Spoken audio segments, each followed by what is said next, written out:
Hey Team Thompson, happy Monday. Mondays and Tuesdays are my busiest days because I'm trying to roll out all the new lessons for you guys.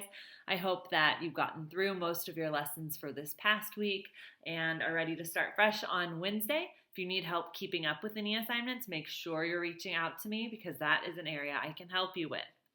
All right, we are going to try and finish the wild robot in this video. Now, I didn't get you a video on Friday because I was working on creating a video for Miss Simon's retirement. So I will make sure to post that. Miss Jaber already posted it in science, so I hope you've already seen it, but I'm also going to post it in social studies as well. And then I have a lunch bunch today at noon. Hope to see those 4 people, and I'm going to pull new names for a lunch bunch now before I try to finish the wild robot, okay? So lunch bunch Wednesday. Let's see who's going to be joining me. I throw all my Post-it notes in here. Okay, I've already got Connor, Vita, Gigi, and Andy, so I need new people. Okay, first one just popped out. Sophie is on my lunch bunch Wednesday. Crookshanks had a birthday yesterday. Happy birthday, Crookshanks. All right, also on Wednesday is Emma. Hey, see you there. Will Moylan, see you at Lunch Bunch on Wednesday. And Gretchen, you will be there on Wednesday as well. So your parents will get an invitation, and then I will send you the link in It's Learning on the day of the Lunch Bunch. And that means next Monday is Anna, Cam, and Maya Davis. So I will see you then. All right, the wild robot. We're going to end it. Here we go.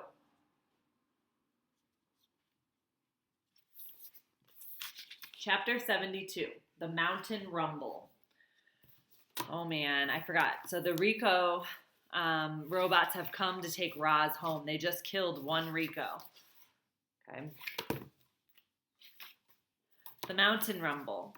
Rico 2 stood at the mouth of the cave. Rosum Unit 7134, are you in here?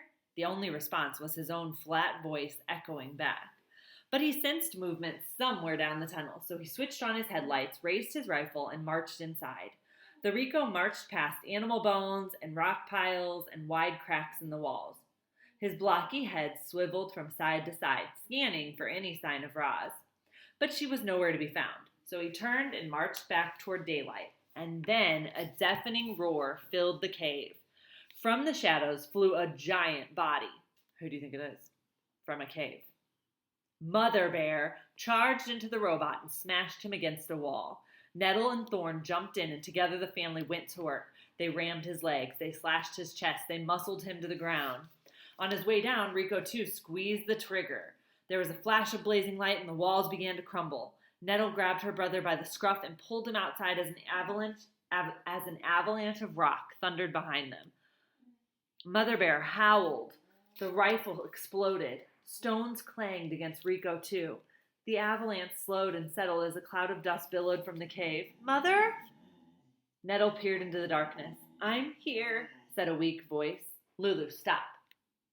The young bears dashed inside and found their mother half buried. They pulled heavy stones from her body and dusted her off. I've broken bones, she rasped. They'll heal. Where's the robot? Rico 2's headlights switched back on. Stones tumbled as the robot staggered to his feet. His body was scratched and scraped. His head was badly dented. His left arm was completely useless. So, thwip, it was tossed aside. Then the one-armed robot limped out of the cave and continued to hunt for Roz. Don't worry about me, Mother Bear growled to Nettle and Thorn. Kill the robot. With his heavy limp and his grinding gears, Rico 2 was easy to track. The young bears caught up with him as he was entering a grove of pines, but they didn't attack. Not yet. There was a better place to finish him off up ahead, so they hung back and followed him across the mountainside. The distant rumble of the waterfall grew louder with each passing minute, and then a slash of white appeared through the trees. Soon, the robot was standing beside the roiling, Lulu's crying, frothing river just above the falls. He was too badly damaged to leap over the falls or to wade through the rapids or to climb down the cliffs, but he had to continue his hunt for the target, so he started limping upriver in search of a safer crossing. There was a rustling, and the young bears exploded out from the trees. Lulu, stop it. They threw their heavy shoulders against the robot's body, and he stumbled sideways onto the riverbank. Nettle reared up and wrestled the robot, twisting and shaking him with all of her strength. Rico, too, felt his feet slipping on the rocks. He felt his body tipping over, and then he plunged into the white water, and he brought Nettle with him. The current immediately swept Nettle toward the falls. She rolled through the rapids, crashed into one rock, and then desperately clambered onto another. Rico, too, stood straight up, and the river rushed around him. He took a step, slipped, and disappeared beneath the water. But then he was up again. Thorn ran to help his sister, but she was pointing upriver and roaring, "Use the logs!" When the younger bear turned around, he saw what she meant. A jumble of broken logs were wedged between the rocks of the rapids, and a moment later, Thorn was on top of them. With water sloshing over his back, he forced a paw between the logs and pried the top one loose. It splashed into the river and wound its way down through the rapids, only to roll harmlessly past the robot. Then it dropped out of sight. The bear tried again. He popped another log into the water, and this one spun just in time to ram its full weight into the robot's chest. Rico, too, went sailing backward and sank beneath the surface. When he reappeared, the river was full of heavy wooden torpedoes. One log pounded the robot's shoulder. Another slammed his face. More logs knocked him closer and closer to the falls. The current became too much for the injured robot, and it carried him away. He grasped for anything solid he could cling to, but the rocks were too slippery, so he settled for a fistful of fur. Nettle had been hanging on to one rock this whole time, but now that the robot was pulling her, she started losing her grip. She couldn't hang on much longer, and finally she cried out, "I'm so sorry, Thorn!" and she let go. Can you hear Lulu? She is being ridiculous. Lulu, this is a suspenseful part. Knock it off. I will be there in a minute. Oh my goodness, my students are so out of control these days. Nettle and Rico surged toward the tumbling falls. The bear felt the robot release his grip. She watched him glide over the edge. Then she closed her eyes and waited for the end to come. But it was not Nettle's time. Reader, what happened next is hard to believe. You see, the river didn't fall away beneath Nettle. It tightened around her. Hundreds of fish surrounded the bear. They pressed their faces into her fur. They thrashed their tails against the water, against the current, and they slowly pushed her away from the edge. Farther and farther they went, gradually moving upriver, until Nettle's brother pulled her from the water. The bears collapsed onto the riverbank, and when they looked down, they saw hundreds of fish looking back up. "Thank you," roared Nettle. "I'll never eat fish again." The fish smiled and sank into the rapids. "Oh, I thought you were dead," said Thorn, breathing hard. There goes the robot, Rico, too. We still have one Rico to battle. "So did I," Nettle laughed. "Looks like you're stuck with me a while longer, little brother." "I'm not little." It felt good to joke, but the bears quickly turned serious. They were both bruised and bleeding, and their mother was in far worse condition. However, it would all be worthwhile if Rico, too, had finally been killed. The bears crept to the edge of the cliff, and there at the bottom of the waterfall, strewn across the wet rocks, was the shattered body of the dead robot. Okay, Lulu has gotten quiet now, so I'm going to keep reading. She's getting comfy on the couch. Oh no, now she knows I'm talking about her. Go to sleep, sweet one. Nap time. Chapter 73, The Chase.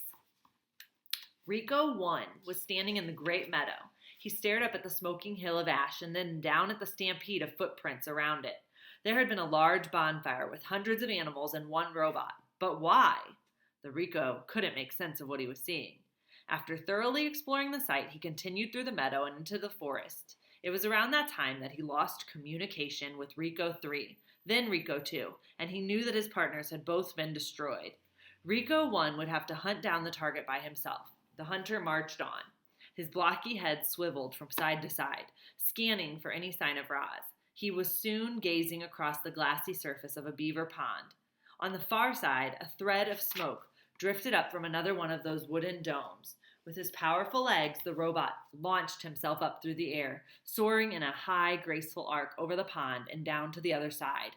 His heavy feet slammed into the ground, leaving deep craters in the garden by the dome. He hunched over and looked inside. Fur and feathers and the dying coals of a fire, but the target wasn't in there. The Rico stood perfectly still and watched as a soft rain started dripping down the tiers of the forest, and then he sensed it. Up in the canopy was something that didn't belong. Roz had been spotted. The hunter watched his target drop from branch to branch down to the forest floor. Then she bounded away through the thickly tangled underbrush without stirring a leaf, without snapping a twig, and vanished into the green. However, Rico 1 had other means of tracking her. He could sense her electronic signal. The signal was gliding over the edge of the pond, but it was fading fast. A few more seconds and he would lose it entirely. Rico 1 burst into a sprint. The forest seemed to sway and quake from his stomping strides, and a minute later, the forest really did begin to move. Trees were toppling down onto the Rico. He fired his rifle, and 2 toppling trees turned to ash. But then, a third swung down through the smoke and hammered his body into the ground. Rico 1 shoved the tree aside, pulled himself up, and continued the hunt. He didn't notice the beavers diving back into the pond. Rico 1 tore through brambles and leaped over boulders, and suddenly the ground was caving beneath him. Down he fell into a deep pit, crashing against the bottom and twisting his leg. The robot violently pounded his leg back into shape. Then he launched himself up and out of the pit. He didn't notice the groundhogs watching from their tunnels. The hunter faced one trap after another. He was pelted with flaming pine cones and tripped by taut vines and crunched by tumbling rocks. The hunter now limped and rattled and was covered in scars, but he kept going. Roz galloped back and forth across the island, again and again, as she tried to lose Rico 1, but no matter how fast she ran, or how well she hid, or how many animals helped, she couldn't escape the sound of the hunter's stomping footsteps. She had never run so hard for so long, and while her mechanical body was holding up, her wooden foot was not. After hours of relentless pounding, it finally gave out. She was galloping through the rocky forest by the sea cliffs when her foot splintered apart. As soon as Rico 1 found the fresh wooden splinters, he knew his target was in trouble. He stomped out from the trees onto the clifftop and scanned the coastline below. Geese were flying down through the drizzle. Otters were wriggling over the rocks. Seaweed and driftwood and broken robot parts were scattered about the shore, but the hunter also sensed a faint electronic signal. Roz was down there somewhere. The hunter's blocky hand clamped onto the clifftop, and then, thwip, it detached. The hand was connected to a strong cable that spooled out from the end of his arm. He gave the cable 2 quick tugs, and he stepped off the ledge. So he's like zip-lining down, kind of. Rico 1 zipped down the cliffside, one arm releasing cable and the other clutching his rifle, and he slowed to a gentle stop just as he reached the ground. Then high above, the robot's hand unclamped and followed the cable all the way down until, thwip, it snapped right back onto the end of his arm. Geese squawked and otters squeaked as Rico 1 marched through the robot gravesite. The place was littered with torsos and limbs and heads. They were all valuable parts, but he would collect them later. For now, his only concern was finding Roz. He followed the electronic signal over to a clump of seaweed. But where was his target? Was Rico 1's sensor malfunctioning? The robot tapped his head a few times, but the mysterious signal remained. He looked around for any other signs of her, and as he did, the clump of seaweed reached up and grasped his rifle. Oh my gosh, she must have been camouflaged. Ah! Okay, don't hate me. There are still like 6 more chapters. I cannot finish this like I thought today. So that means tomorrow we're wrapping it up.